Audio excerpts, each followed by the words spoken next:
Welcome to Te Pukenga. What's that then? I'm glad you asked. Te Pukenga is the New Zealand Institute of Skills and Technology. He wawatanua a Te Pukenga no te kāwana reipa. Together to form one national network.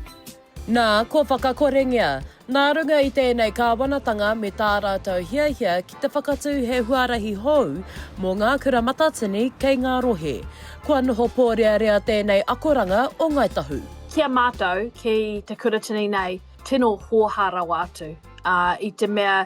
I mea mai te minita kua tū mātou me tō mātou ake, hei te hanuere a te rātou, engari kua uru mātou ki tētahi mea kia nei ko te Federation. Te Pukenga is the future of career-focused learning in Aotearoa. No te tau 2023 I whakakotahi ai te pāti reipa I ngā kura matatini e te kaumaono kia hua mai ai ko te Pukenga. No te wiki nei I timata ki te kāwanatanga ki te whakakore I tēnei kaupapa. Ko tā Megan Pōtiki no te kura matatini ki Ōtākou, kua puta mai he raru mo tōna ake kura matatini. He rawe mā muri hiku.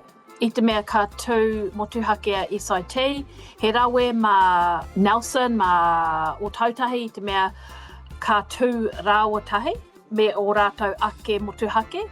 Engari mō Otago, I mea mai ia ka tū mātou, engari kua uru mātou ki tētahi mea kia nei ko te Federation, I te mea kāre anō mātou kia tino riti kia tū me tō mātou motuhake. Engari he rite mātou ki SIT, he rite ngā nama, he rite nā raru. Kei runga mātou I te huarahi kia tū me tō mātou kōtahi, I runga I ona whakahau kia mātou.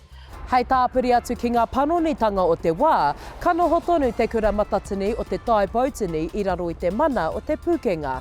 Tai noa ki te mutunga o te wā hanga tuatahi hei te e rātau.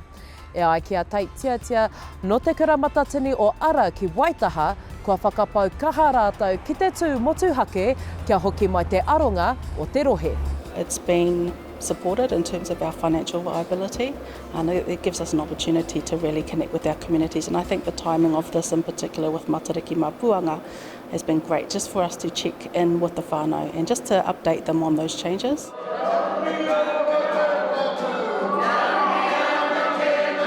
Heoi, I nai nei, kei te anga whakamua rātou. We learned a lot through that time in terms of standing up to Pukenga.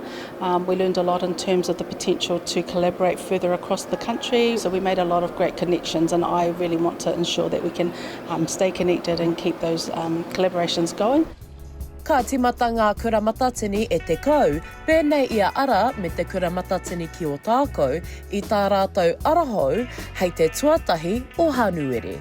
Shakayla Andrews-Alapaki, Tahu News.